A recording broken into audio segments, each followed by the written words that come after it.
We playing Ohio State, great, tat, it up. Go against Indiana, boy, you lame. Probably do it for the foot, fill the court. This for James Hardy.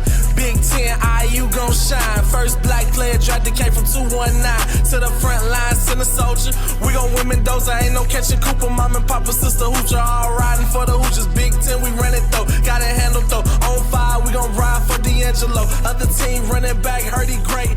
Till we saw Caden way to hit him with the. What's up, team? It's Coach, and today we're joined by rapper, author, and community architect Tevin Studdard. We're breaking down all things Indiana sports, the rise of IU football, whether Notre Dame got disrespected in a 12-team playoff, and whether Alabama's logo got them farther than their performance on the field. We'll debate the greatest hooper this state has ever produced, build an Indiana basketball Mount Rushmore, and unpack how storytelling through music, sports, and media shapes identity. Then we'll shift to Tevin's real work, teaching young people to tell their own stories. And we'll talk about kids who don't read, schools that don't teach, and how Tevin turned authorship into a pathway for voice, confidence, and opportunity. Let's get to it. Unfiltered starts now. Let's go. Tevin, what's up, man? Hey, chilling, man. Blessed to be here. Man, glad to get you on, bro. I'm super excited to have you as my first guest on the pod, for real. Do it. So just to let everybody know, man, this whole thing started from a Facebook post, man. My guy Tevin is one of the most controversial guys in Indiana, in my opinion, on Facebook right now, sparking debate all across Facebook about sports in Indiana. So I had to get him on here. We started talking about my man Miles McLaughlin out of Knox, Indiana, one of the best running backs of all time. And you know, he made a post and the internet started going viral. And I jumped on there. And that's how we kind of got here, man. But just real quick, tell everybody on the pod about yourself, man. What you all about? Yes, sir. Tevin Studdard, born and raised in Indianapolis. I'm an author, a father, and just lover of sports. Played sports growing up. And just love covering them now, making theme songs, music videos with teams. And yeah, that's a little bit. I opened the show with your song you just made about the Hoosiers. I found it on YouTube. We're gonna get into the Hoosiers later, but yeah, man, you make music, you're writing books, you're helping young people become authors themselves, just making a lot of moves. And so I'm glad to have you on here so we can kind of talk about all of that. But where'd you go to school? I started playing sports at Crispus Attucks Middle School, and then in the 8th grade, like I never played football until the 8th grade, and then ended up going to Cathedral for high school. We won state championship twice when I was in school, and then I went to Indiana State for college. I ain't played at ISU. I actually got a scholarship to do a song for the school, so I was like, I ain't even got to play sports. It was crazy. Even better. So yeah, you know, I was searching you up on YouTube to see. I was trying to find some of your music, and I saw something that was published just a couple days ago. You wrote a theme song about the Hoosiers, man, and everybody in Indiana is excited about IU and their run, man. Just tap in and tell everybody how you made that song and how you relate to IU. Yeah, so it's so crazy. We did a music video for IU football probably like 2020. So it's like I had like already clips and stuff I filmed on their field like 5 years ago. So I worked with a program before with IU girls basketball. So I got to film a music video in Assembly Hall with their head coach and the whole squad. And then it just was like, I just ride for all Indiana sports. Like just being up in Elkhart, it was taking me back to, I did like a Notre Dame volleyball song, I performed for their team up there. And then I did a Notre Dame girls basketball song that they got to, when Jackie Young and Enrique was on the team on their national championship run. So yeah, anytime it's an Indiana sport, like I'm all for it. Cause I would go to all these colleges and they'd be like, "What's Indianapolis? What's Indiana?" I get pissed off. I ain't gonna lie. I get so pissed off. I'm like, "How y'all not know who we are?" So it was kind Man. of like, all right, stop building up everybody else's school and just start doing stuff for these schools. So got stuff at Ball State, Purdue, St. Francis. Like it's a college in Indiana. I did something with it. Now, when did you first pick up a mic? Because Yeah. I found some pictures of you as a shorty, and you had a Yeah. microphone, man. So it seemed like you've been Yeah. rapping and making music for a long Yeah. time. Yeah. So definitely like in church, you had to do it. It wasn't no option. Our choir was called Kids in Praise. Now, what's so funny, my choir director, so I got to do a commercial for the Colts, Monday Night Football commercial. And my childhood choir director, I had her lead the whole commercial. And I was like, man, this is full circle. So it was like, man, we at Lucas Oil, we on the field, a whole Monday Night Football commercial. So to have my childhood choir director, Miss Tammy Kendrick, lead that whole thing, it was like, dang, this is why I do it. Like I got some YouTube videos, Tevin Studdard 5th grade talent show. I was rocking the crowd. One, it was movie tickets and I think like $50. I said, that's mine. I'm gonna win it. I was talking crazy before. When it rocked it, when you watch that, you gonna be like, all right, I understand this dude now. I was crazy from jump. Okay. So it sounds like Yeah. music and sports have been your passion since day one, since you was a shorty. That not I picked up sports later, probably like I said, 8th grade. Okay. But music was definitely the first love. And then having a cousin that won American Idol, it was like, okay. Like, cause all the rest of my cousins, they was in the streets. So I'm like, man, he showed me that I could do something different than my other cousins. Cousins was getting shot at, going to life sentences. I had cousins murdered. And it was like, oh man, I can really do something different. Somebody in my family did something positive. I no longer basically I'm not bound to the hood no more. I can't make no excuse like I didn't have a positive example. Like somebody in your family used their gift to become a millionaire. And I'm like, I had to be 10, 11 when he won. And it was literally around the time one cousin's getting, I feel like men, you looking for money, women, and cars as a kid. Like that's the people you look up to. Who got the money, who got the women, who got the cars. So I'm As like, we still so look it's up to like, that. I'm like, all right, he in the hood getting shot at. He on TV making millions. That's the route I want to go. Yeah.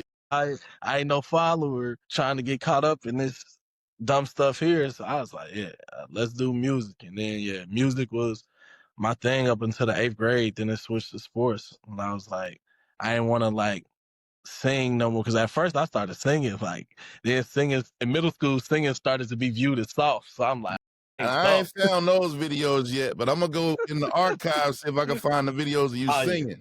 I used to rock it. Now, you said your cousin, but for those of you who may not know, your cousin is actually Ruben Studdard, who Yep. won American Idol.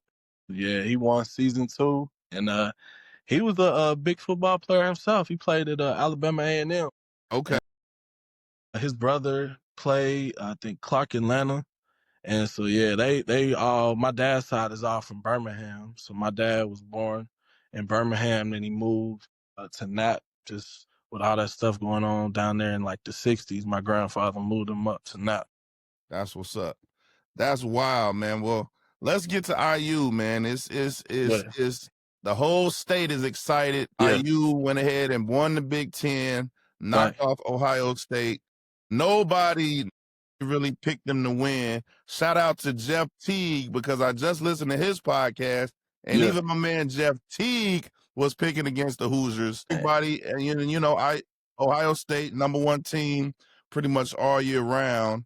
yeah, And the Hoosiers went out there and knocked them off, man. Just what are yeah, you seeing down there in Indianapolis, the way the culture is shifting as yeah. far as it relates to IU football?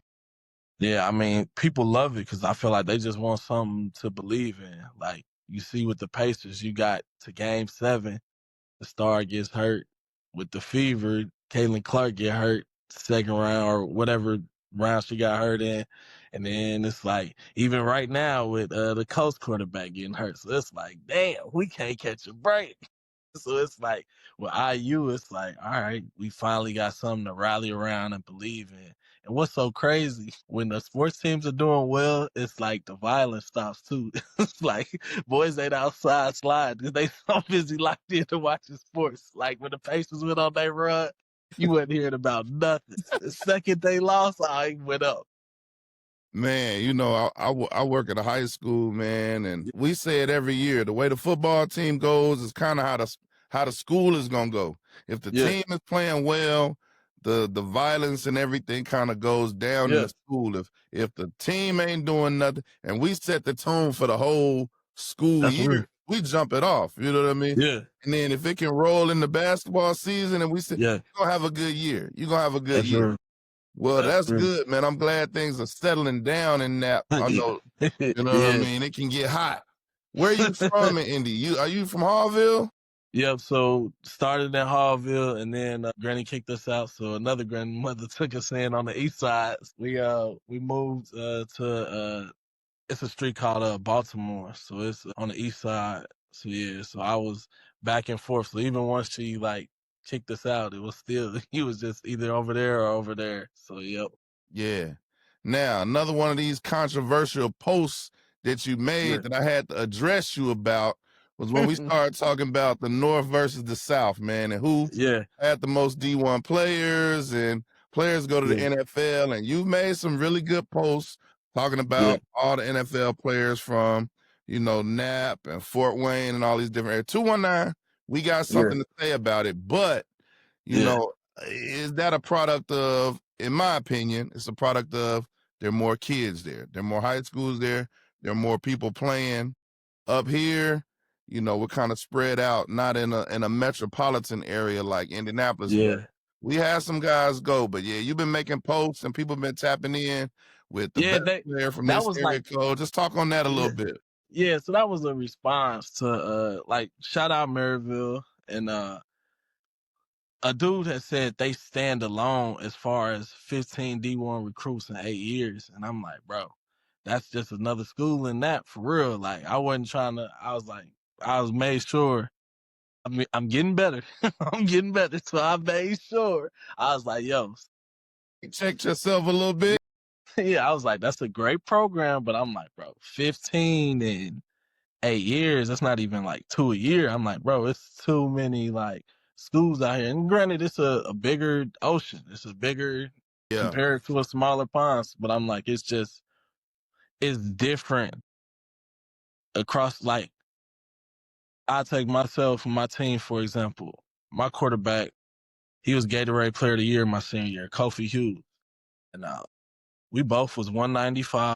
But he carried his 195 a lot differently. And it was like night and day. And it's like you can just so guys can come from anywhere. You can be Yeah. a baller from the middle of nowhere. Across the board, though, it's like you just got it's just so different every week. And I think like hats off to Miles and his career, but it's like when they got to Fort Wayne, they got to see like Fort Wayne got a kid going to, I think, West Virginia. They got two other sophomore running backs that was both 1,000-yard rushers. Yeah. And like in bigger cities, it's like small town, it's like you the one-man band, but now you got to go against the deep. What did you say in that post, man? You said Miles was playing against I uh, said they was with Bob Evans down on the farm.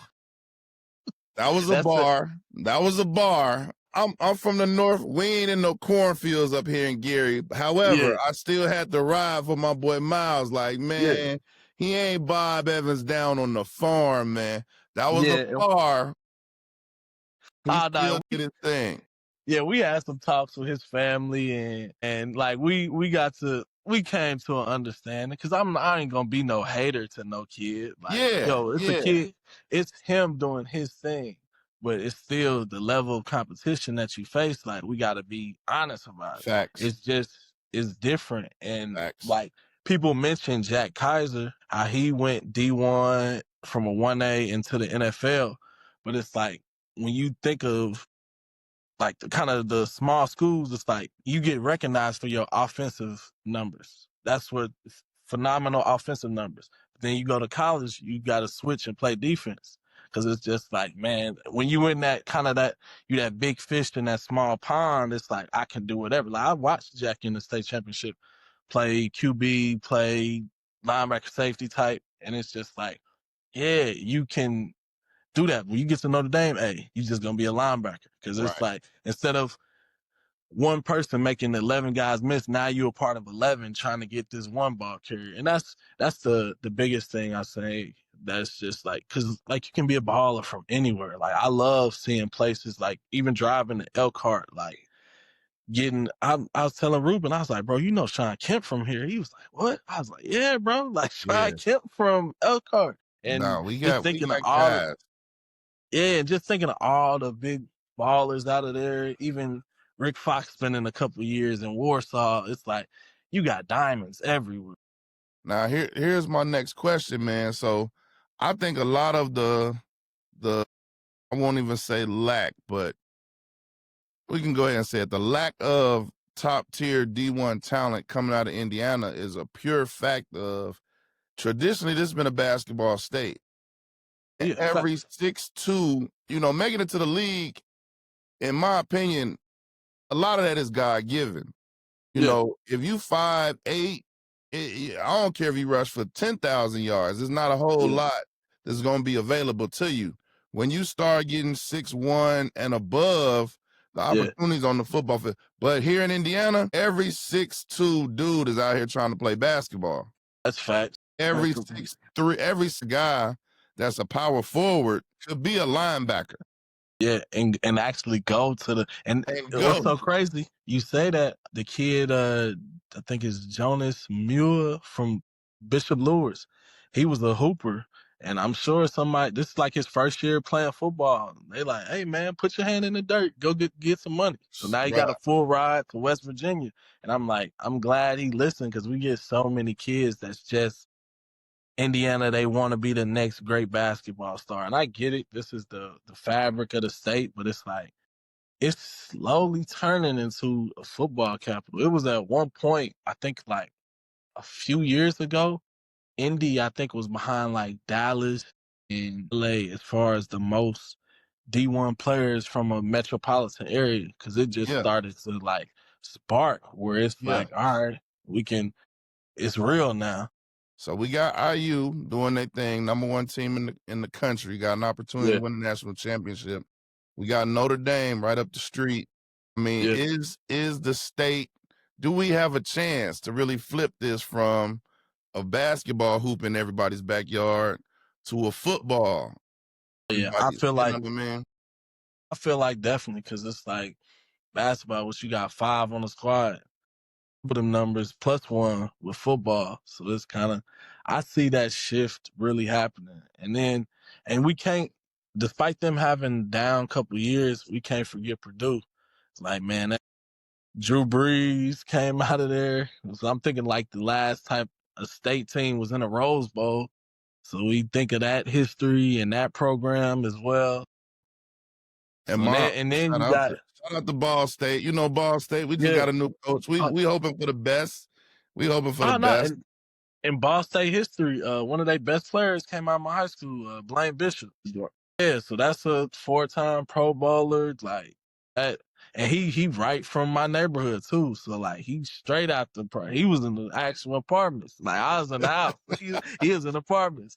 He Uh, told me, he showed me the apartments. I was like, yes, yeah, and that's another program that's like, yeah, you gonna make some noise in the MAC, and then I think ISU got a chance to really do some special things. When I was there in 2010, they had Shakir Bell, and yeah, he was like runner up for the Walter Payton Award, and he was nice. he changed that whole program because I remember ISU being on TV for the nation's longest losing program. Facts. All right, well let's get to Notre Dame, man. We touched on Notre Dame, man, but the 12-team playoff, the bracket came out. I think it was Sunday. Did Notre Dame get snubbed or did they not belong? I'm gonna be honest. You gotta win the winnable games. So that loss to Miami as well as Texas A&M, I feel like the real snub was BYU. Because it's just like they lost twice to the number 4 team in the country. They went to a conference championship and they get penalized. And I feel like the ones I was talking to Ruben about this last night because Ruben, he big roll tide and he was like, yeah, we kind of snuck in. We really supposed to be there because it's just that SEC bias. And it's just like, yeah. I told him, I said, bro, IU is on the way. He think it's just kind of like one of them things just for the moment. I'm like, nah, man, that's a real coach right there. Like he is football mind. Like he's different. And then I love the fact like Gary just touching everything. Coach Campbell grandson being the running back coach. Like that's crazy. Yeah. Like, legendary Gary Roosevelt track coach, grandson, is down there doing his thing at IU. So with Notre Dame missing the playoffs, and I'm with you on that. I think they didn't deserve to be in, unfortunately. Yeah. If, the playoffs are what they are.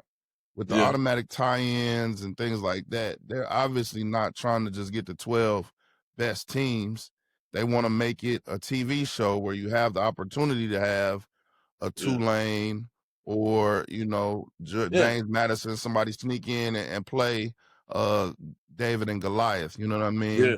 If they wanted to, they could just say, all right, we're going to take the top 12 and roll like that. That'd be cool. But I kind of like the format the way it is. And some big names are going to get left out that way. It's just, it is what it is. But it reminds me of the NCAA with March Madness. Absolutely. How everybody conference get represented. Absolutely. But Notre Dame saying they're not going to play in a bowl game. How you feel about that, man? It's kind of crazy because it's like, I think of Florida State a couple years ago when they belonged, but the quarterback gets hurt and we like, all right, you don't belong. But it's still like, we ain't going to take our ball and go home. Like we got to send a message now. Now I feel like there's kids that are not going to play professionally. Like this is their opportunity. There's kids that could develop. And then even the kids that's going to have to transfer out, this could be their opportunity to get film. And so it's like a lot of the kids that's going to the league, they were going regardless of this bowl game.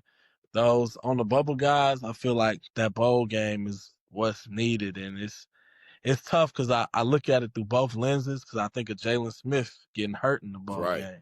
And that costed him millions. So like you go from being a top 5, top 10 pick to the second round, and it's like, man, so I see why certain stars wouldn't want to do it, but everybody else is tough because it's going to be most of these guys' last time ever playing football. Yeah.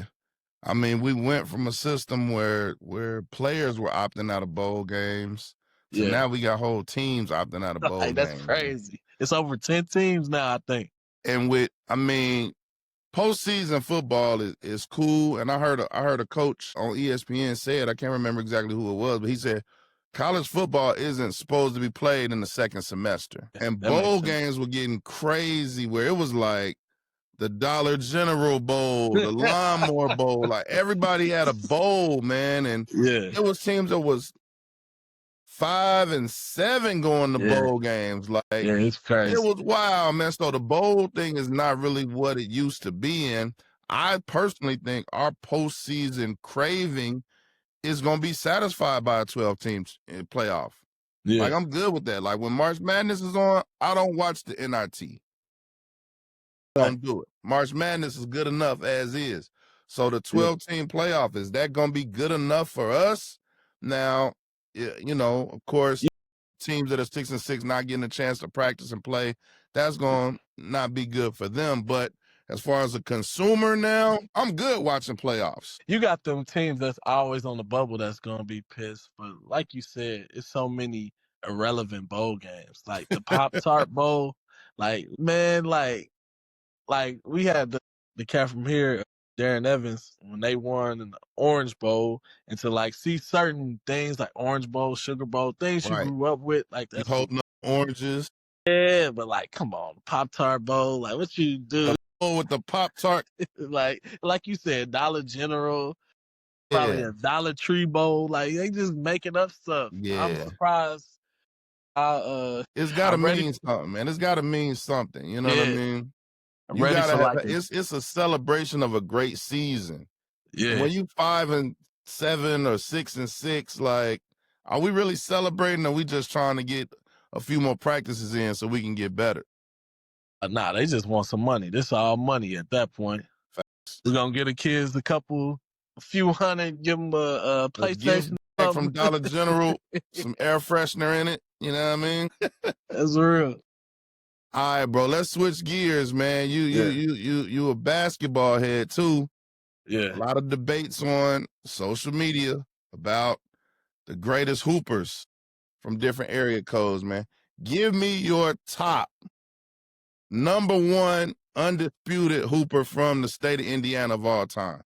Is this just their high school career or their full career? Your definition. So at the high school level, it's got to be Greg Golden for me. I feel like you won 3 state titles. You was 2-time National Gatorade Player of the Year. You can't. And they won a national championship. He's the high school level. College, ooh, this is tough. I mean, Larry Bird took Indiana State to the Natty. I don't think, but then you got Gordon Hayward that took Butler to the Natty too. So it's like it's so tough because those are. Is Gordon Hayward from Indiana? Yep, he from Brownsburg. Yeah, Yep. okay. Yeah, he was. Yep. So they won a state championship versus Marion on the last second. He hit a last second tip in with like .8. So it was crazy. Like, and then pros is give or take who you talk to, people gonna go Oscar or Larry. Like for the best overall. I would Right. lean towards Oscar, but then they gonna show Larry's rings and Larry was that dude. So it's like that's a flip a coin for that one. But yeah, high school I'm going Greg Oden. College, and there's so many hoopers with great college careers, but I feel like a lot of them IU teams that won the Natty, it's like y'all were a full like team. Like you Team. had dogs across the board. Like I can't name nobody from Larry Bird's Indiana State team. Yeah. I can barely. I know You know who's Larry. on, That's all you know. You know yeah, Larry. and I know who was on Butler's team just because most of them was from Indy or Kentucky. So it's kind of like. Yeah, I had to get Larry Bird that edge. And it's just like, it's sparked to him and Magic. Like, I don't know who Butler played against in the Natty. Like, the different player. Now, mine is the big dog, Glenn Robinson, and I had to put you up on game, and I will give it to you. You went back and did your research, watched some YouTube, and Yeah, then he you was a came dog. back in the comments like, yeah, Glenn was that dude. Yeah. Yeah, he mine was gonna a be dog. Glenn for sure. And part of that is because I actually saw him in person. You know, Larry, of course, I saw old Larry. You probably didn't even see old Larry. You younger than me. But who you think is the best player you've ever seen play yourself? Hooper. I mean, outside of Greg, man, there's so many dogs. I remember Deshaun Thomas. He was out of Fort Wayne. Came down to Indy. They had played a team out of Detroit. Michael Clark Duncan, he had this like tournament where he was having the top dudes come in, and he was like that. A lot of people from here gonna say Eric Gordon. Eric Gordon, watching him was crazy. Even though, hey, he lost in the state to that East Chicago team. Who else? And that's where mine's gonna come in. I saw Glenn play when I was a kid, but as an adult, the coldest player I've seen is Etwan. Yeah, he was Etwan Moore was, man, he came to West Side and dropped, I want to say it was 41 or 43 on us, and it was so silky smooth that you didn't even realize. You just looked up at the end of the game, looked at the scoreboard like, oh, Cuz got 40? Yeah, he was smooth. A lot of it was free throws. He kind of had that James Harden where he would get fouled almost on every shot. He might have went 20 of 22 from the line. It was crazy. But yeah, Etwan is an underrated Indiana hooper. And he is translated at the college level and the pro level. The some they Absolutely. just peak in high school, but he kept it up. I got one for you now. Okay. For the girls. Give me the Ooh. girls. You gotta show the ladies some love. There's no question. There's Yeah. no question. I know you know my answer. You can go ahead and Yeah. answer for me. Who am I gonna say? You gonna say Dana Evans. Absolutely, cuz. Nah, I was at Dana Evans' draft party, man. Dana Evans, Yeah. I was coaching football at Westside. I was an assistant coach when she was in 8th grade. And we were doing off-season workout in the upper gym, and they were playing a middle school game down there, and there was a crowd more than a girls' high school game. Dang. I'm looking down, I'm like, wow, it's a lot of people down there for a middle school game. And my players were like, Coach, you don't know about Dana? I'm like, nah, who is that? They was like, she averaged 36 in middle school. I'm like, who's even keeping stats in middle school? Like, how do we even know what she had? And I was just sitting there looking over the rail, and she was giving buckets. And then the next year she came to West Side, and the rest was history from there. I know her father, I know her mother. And yeah, I was blessed to be at her draft party when she got drafted. Yeah, Dana, she worked out with us. She used to work out with the football team. She'd come in the weight room and do, cleans and plyos with us and stuff. Yeah, I've known Dana since she was in middle school, man. That's undisputed. There are some other names. I'm sure you're going to throw out some people from now. Who you got? I gotta say, number one, Skylar Diggins. Skylar, of course. Man, she was down there at they played the state championship at Lucas Oil Stadium, the girls. It was them and Ben Davis. They had to change the venue. Crazy. Because they was that was considered the national championship. They was like number one, number two. And then Ben Davis, girl Bria Goss hit the last second shot. It was crazy. And then we went down.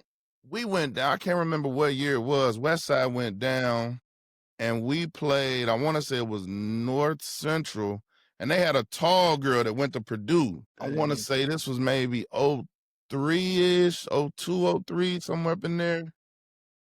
I know they had, what's her name? They had one girl, Amber Harris. Yeah. But I don't think I don't know if she was Purdue. I think she was like Xavier. Okay, it might have been her, Amber Harris. Yeah, she was cold. She was. Other than Skylar, I had to go Jackie Young. She was like that. And then the more I do my research, of course I didn't see her play. She was before my time. Out of East Chicago, Latanya Pollard. Yeah. She was like player of the year, national player of the year. Yeah. So she one of those, like, you really got to do your research and see, like, she was a walking bucket. Even she went to I've school heard that name plenty of times. She went to school in California too. She in my top. Yeah. Did she go to USC? Nah, she went to like Long Beach State, I would say. I got to give a shout out to our girls basketball coach now, Angela Hamlin Blakely, who played at Iowa and was drafted into the WNBA. She's actually our girls basketball coach now, doing a great job bringing our girls team along, man. So got to shout out her. She was a Kodak All-American too. For sure. Yeah. For sure. All right, man. Well, we're going to get controversial now, man. What the most overrated? The most overrated. This is a tough one. The most overrated Indiana Hooper, man. At which level? Your choice. So, at the high school level, I felt like he was the man due to fandom, but it did not translate to college. Damon Bailey. He was the man in high school, but in college, it did not translate. He's one of those names you always hear about. And it's like, yeah, high school, he won state during the single class. So you got to salute it. He was I want to say a 3-time parade All-American, but like, it did not translate in IU. They gonna give me hell for that one. I'm gonna shoot at your legend, man. I'm gonna shoot at your guy, Greg Oden, bro. Greg Oden, most overrated. Like you said, Gatorade, whatever, but just even when he was at Ohio State, I would watch him play, and I'm like, he went to the Natty though. They was the first overall pick. They drafted him over Kevin Durant. I'm taking Mike Conley. Conley carried that team, bro. I mean, they was the Kobe and Shaq, like, but No, they were Greg, not. No, they were not. Greg Oden is I can't. At the pro level, you can say that, but first team All American, they was in the national championship as true freshmen. At Like, the pro level, he's just unreal. Like the injuries took him down. But I think even minus them injuries, bro, he was just not that. And I'll say this: not that he wasn't good, but Greg Oden had like LeBron level hype. no, yeah, he was When I say definitely overrated, I mean the hype was here. They were talking about Greg Oden like he was the next Shaq, bro, and it just never looked like it to me. I'm not saying he wasn't a good player, but overrated, whereas the hype just didn't match the performance. I'm going But Greg Oden, bro. that's at the pro level. It's just the injuries. The injuries at the pro level, it's like you can't. I think of other guys like when I think of the injuries we didn't see their full promise. It must be the Blazers, bro. Because Brandon Roy, he was a Yeah, dog, but there's just like something injuries about took him. there. Just I don't know. Portland must be depressing or something because boys in their careers, like yeah, we gotta. I can't call Greg overrated. Next question. Next Go. question, moving on. Like PTI, we're gonna ring the bell on that one. All right, so switching gears to something that I'm really, really excited to talk to you about, man. You're doing some amazing things with literacy, man, and helping young people become authors, man. Just quickly touch on that program, what it's called and what it's all about. Yeah, so the program called LEAD stands for Literacy, Entrepreneurship, and Dreams. So basically, we take kids and you got the freedom to write about whatever you desire. You get your book published, your parents under their account, and then the kids earn all the money. So I done turned over 1,000 children into authors. 2 of them went #1 in the world. I'm still waiting to go #1, but the kids didn't win #1, so that's pretty sweet. The program it didn't reach Gary, Baton Rouge, Louisiana, St. Louis, and a few other places too. Dick's Sporting Goods actually got behind it last week. They wrote a $10,000 check, and I was Wow, like, man, it's a blessing. So, that's I'm huge. yeah, I'm excited to keep it growing, keep it expanding. At the end of the day, your sport gonna stop, but this is something you can do one time and get paid off for the rest of your life. Yeah, So I just want to see kids, not only that, get a love for literature. Man, if I could have my own book when I was 11, 12, boy, you couldn't tell me nothing. yeah, Like, I'm at every event selling it. Forget y'all selling lemonade. I'm selling my book. And like, yeah. I tell the kids, I'm like, yo, you playing at the game, have your book at the game and sell it. Can't nobody tell you can't sell it. There's nothing in no IHSA rules that say, oh, I can't sell a product. It's educational. It's something that you done wrote. You can I'm work a on job. the field and they selling my book at the concession stand. Yeah, it's like so Crazy. we didn't had the public school kids here get honored at the game. So Tech, Addicts, Washington, they all 16 athletes wrote books and they got to honor them at halftime. And it was just like, man, this is what it's all about. When did you write your first book? And this was probably last February. Okay. So between now and then I wrote over like 100 some books. And it was kind of like it's so crazy. I got into an accident last January, got hit by a semi truck. And then like the bills don't stop. You got a family and kids to provide for us. I was thinking like, all right, how can I make money but not be able to use my physical body? And that's when I was like, use your mind, write a book. And then it just like seeing the process and learning it. I'm like, why do people hold this information from others? It's like people scared to see other people shine and go further than them. I'm like, hey, go run with it. Hey, you got it for me anyway. I want to see you do it. Like, be successful with it. So yeah, that was the first one. I did one about my neighborhoods that I grew up in. I called it Hallville Heroes, East Side Entrepreneurs, and then I think ABC's Entrepreneurship. And it was really just like showing my children positive black characters in books. Cause every book, my kids is 3 and 1 right now. But every book we read, it was no black representation. And I'm like, nah, I got the power to change that. I don't got to look to nobody else. I can do it. I can use these AI images, get them done in 10 seconds. And then now it's just rolling. And then I can now it's to the point where I'm writing them for celebrities, and then it's crazy. It's to a level I never thought it would reach this fast because it just took off. I'm saying David Letterman, Yeah. who I didn't did and I do board games now too. So I did a board game for Spike Lee, and that was crazy. Yeah. Tell me about that. Tell me about the Spike Lee joint. Yeah, so I just take their whole career and I just put it all into almost like almost similar to Monopoly, but with Spike, I did all of his movies, and he was like, "How did you know about this movie?" He did it in 1977. It was his first movie, Last Hustle in Brooklyn. He was still a student. She's Gotta Have It. That's the first one I remember. That's what Ruben kept saying last night. I was like, nah, man. His first one was some night hustle in Brooklyn in 1977 when he was still a student. It's just, and even I did one for Marshawn Lynch. And Marshawn was like, bro, how did you know I ran track? I was like, man, you a celebrity, bro. I did my research. He was like, nobody knows this. And he was so player with it. He was holding it up.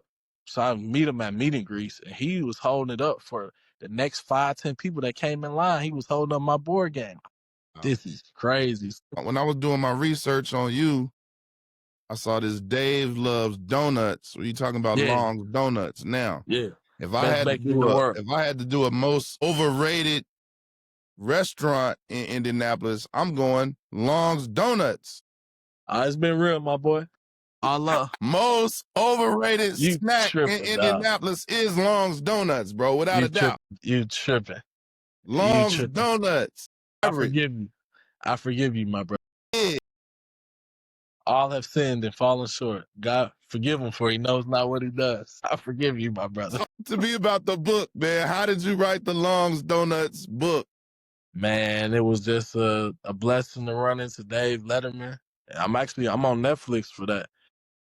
Yeah, him and Caitlin Clark was filming a Netflix documentary at the world's greatest bakery. See, I weigh 200 and too much as a result of that bakery. That bakery is everything, man. That bakery. So I don't know if you got to look this up, but I did a music video for them, and it went so viral. I got a TV show at one of our news stations, like just rapping about donuts. Rapping about donuts is crazy. Yeah, a fat, funny rap. And the bar that got everybody was, I said, going hard to my lifestyle. I don't rock with 12 unless it's in the white box. And everybody went crazy for that. Everybody went crazy for that one. Then it's like, hey, we got it's a strip club right across the street. That was how I was first introduced to Long Donut in my Ball State days. You know what I'm saying? In my Ball State days, I may or may not have slid into that joint once or twice. You know what I mean? And I did a line in front of them. I was like, we eat it, something I ain't done yet. Eat them things from sunrise to the sunset. And they was cracking up. They was cracking up. Yeah, that was one of them moments where, and that video really changed my life. Like I got a whole show at Wish TV, and I was there for a few years up until they was playing with the paper. I had to go out. Wow. We did a Coast commercial. They tried not to pay, boy. Hey, I got to go. I need all mine. I got all mine. Shit. All right, so you wrote your books, and then how did you transition, or where did the idea come from to help other young people become authors? I could kind of tell with the school systems here, I had pitched this idea to basically show every race, like, so let's say a black boy comes through a school, whatever school, it's showing him coming up through the school, becoming like a doctor, engineer. I did it for a girl, black boy, black girl, white boy, white girl, Mexican boy, Mexican girl. And I was saying we could really like show these careers and all of these things. And I had did just like a cover, and it went viral in the city.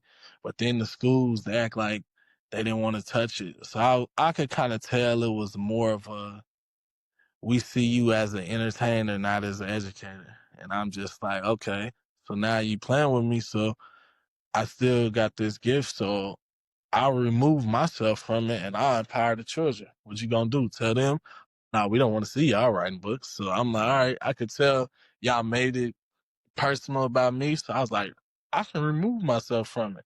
Is the kids, I'm trying to put this imagery in front of them, what they can do and become. So it don't even mean as much to y'all because it's just more so a job. Like this is not, I'm saying, I know what the imagery of seeing something positive someone like me looks like and how that can change my life. Like I said, I had the cousin that was killed, and had I not had the cousin that was on American Idol, that's the path I was going down. So I'm like, I can remove myself from it, empower the children. What you gonna say now? So now, those same schools, they want you to do it now.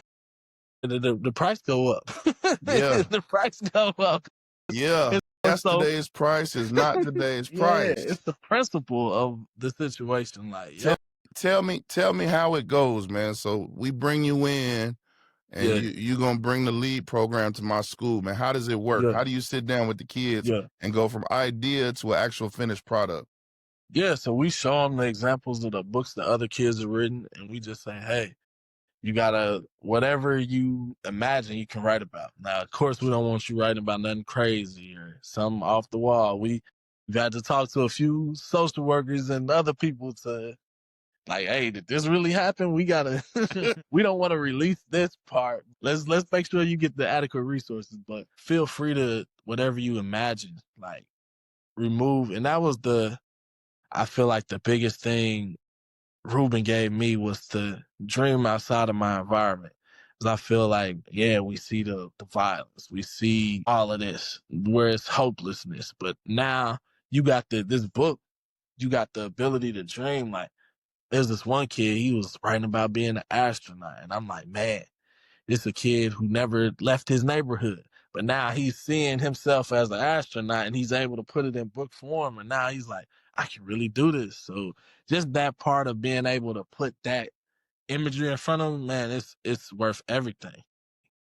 And it's Tell me, man, what's the give me a story of a kid who, had a really huge impact on just him seeing himself in print or seeing his finished product, man, and how that moved him and how that also moved you. man, we had a kid, man, Trent. He's in this TV interview when the news came. He was a troubled kid where young football player smelling himself, and he come into camp. He fighting every other day to the point they ready to remove him from the camp. And I didn't know this prior. I came onto this camp like halfway through it. So they started telling me this stuff. And I'm like, man, I said, you play football, man.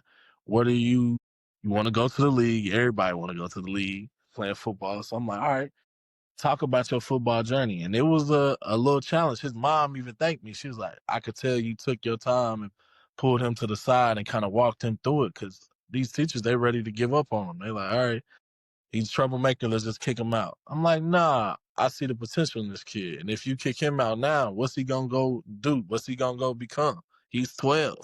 Y'all want to kick out a 12-year-old out of school. Where is he supposed to go from there? All right.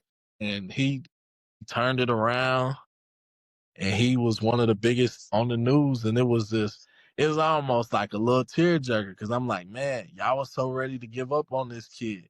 Now he's going back and impacting his whole football team, to his entire football team, the city coach. They all wrote books, and it was all because of him. And I'm like, see, that's why you don't just give up on kids. You don't know who that kid is connected to and who he could reach. Him telling his teammates is gonna mean a lot more than me telling them, because they can see the foolishness that he done. They can see the actions that he's done. He's like, nah, y'all gonna take the time, y'all gonna sit and learn this, and it's gonna help you. And I was like, man, that's what it's all about. Be able to reach back and help that next generation and pull them up. And now a whole football, and the city coast, a huge organization, so they got kids from like 4 to about 12 or 13, whatever that youth football age Yeah. range is. The whole program wrote books. And I'm like, if we would have gave up on this kid, none of these kids are even reached. So it Wow. was just like, yeah, that was, Lil Trent was And when you see him on the news, you gonna see exactly what I'm talking Yeah, about. He a young man that's got a great future. go. Man, I touched on this a couple episodes on the podcast, man, but Joel Santana, man, said that foolishness about kids Man, not needing to know how to read. And honestly, after I watched it a few times, I think he was taken out of context. I hope. And maybe he meant like math was more important than reading, and not that you didn't need to know how to read at all. But whatever he meant, we know that reading books is not like what it was when we were coming up. Book clubs and, kids are just not grabbing a physical book like they Yeah, used to, man. And I think it's dope that you actually giving kids their own book, yeah. that they write. That's obviously a physical book, but how do we just make reading, acquiring knowledge, how do we make that cool again, bro? You just gotta meet kids where they at. So like, take Trent for example. He's a football player. That's all he knows and breathes. Write about football. Talk about your journey. What was the time in a game where you overcame adversity? What do you want to use football for to become? And then even man, it's it's so many ways that can go, but it's just you can't get a contract without reading. You can get screwed in the deal without reading. It's just man, that pissed me off because it's Yeah, just like you gotta influence and you can use it for something greater than yourself, and you just trying to be young and trying to be cool instead of actually be a man and a leader.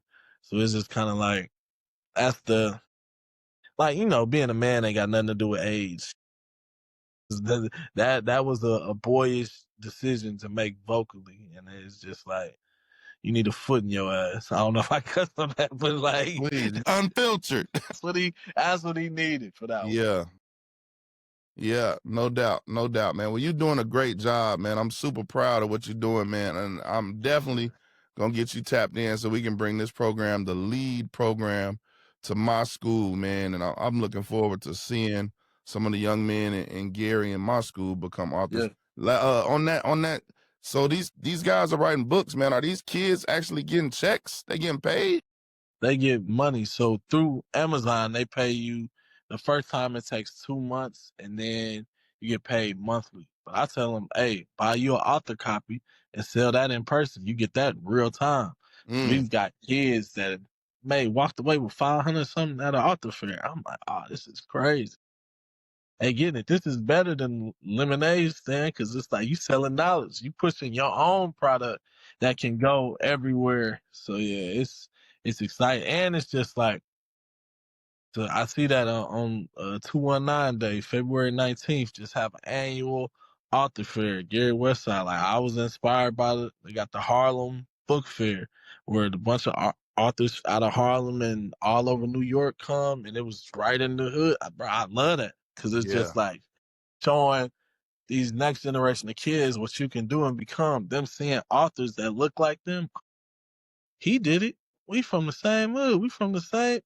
I know I can do it. So now just and want to do that around the state and the nation. So yeah, I'm excited. that's what's up, man.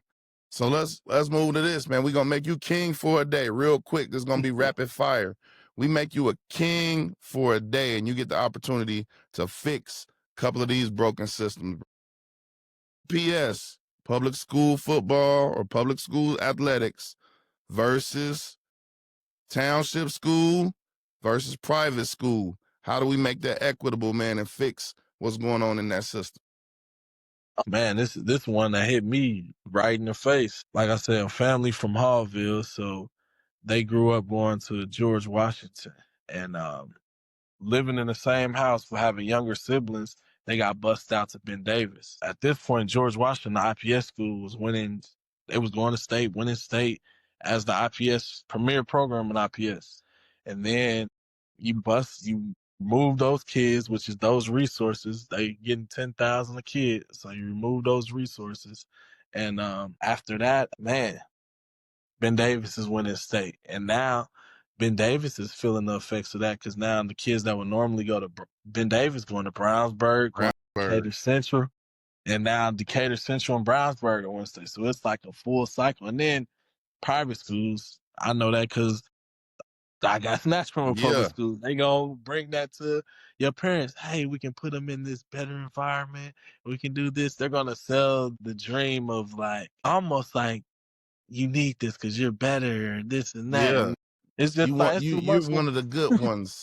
Yeah, and they try to just and it's just How do like, we fix it, bro? How do we fix it, man? How do we make things more equitable? When you man, king for a show day, what's one thing you would do? and provide the same resources across the board. Yeah, Even that goes from the books that they have access to, the I think of from going from IPS to Cathedral. At Cathedral, we're eating a full meal before every game. IPS, we on our own. Like y'all got to figure it out. might get some And it's Burger just like King. Maybe I'm saying, every mom is involved in feeding us, and we got treated like kings. And yeah. I'm over here, you getting it out the mud. Like, and that's what they'll try to sell to you. It's like, hey, you ain't got to worry about eating before the game. You ain't got to worry about the same kind of violent problems or whatever. And it's just a bunch of bull because as a grown adult, I can see, like, yeah, y'all was, as a kid, it's like, my daddy, like, hey, he from Hallville, Coach Hicks, Scott Hicks, he played at Notre Dame. And he was like, man, that's what I want you kind of follow that path. I'm saying, okay, that's the path. But then it's like, now I'm learning about all the other greats that was, our situation was kind of different because Addicts was once a high school and then it became a middle middle school. school, yeah. And then it became a high school again in 2006. And that's when we were 8th grade graduating. So they weren't going to have a football team. So everybody dove in and just was like, we gonna All of recruit them, yeah. in the Anybody where they car. can find you at and where they can follow you at on social media. Yeah, so at Tevin Studdard, Facebook, Twitter, Instagram, Tevin Studdard Show. So yeah, any of them apps. Bro, we're gonna have to make this. We got too much to talk about, man. We're gonna have to bring you back on, man. This was Hey, let's do it. amazing.